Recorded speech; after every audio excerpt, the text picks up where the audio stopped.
Cristiano Ronaldo তার career শেষ করে দেয়া হয়েছে ফিলিস্তিনের মুসলমানদের পক্ষে কথা বলার কারণে। নাউজুবিল্লাহ পড়েন, এটা আমার কথা নয়। রিসেপ তাইয়িপ এরদোগান, বর্তমানে তুরস্কের প্রেসিডেন্ট, তিনি অভিযোগ করে বলেছেন ক্রিস্টিয়ানো রোনালদোর ক্যারিয়ার ধ্বংস করে দিয়েছে ইহুদিবাদী শক্তি।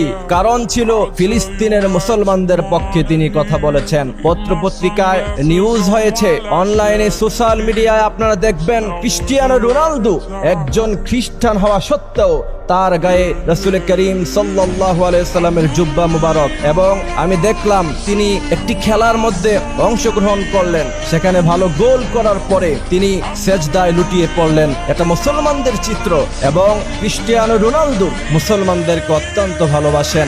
একমাত্র এই কারণে পৃথিবীর সমস্ত অপশক্তি মিলে ক্রিস্টিয়ানো রোনালদোর ক্যারিয়ার ধ্বংস করে দেওয়ার পায়তারা চালাচ্ছে। ক্রিস্টিয়ানো রোনালদো সে সৌদি আরবে গিয়েছে, মুসলমানদের সাথে সে মিশেছে।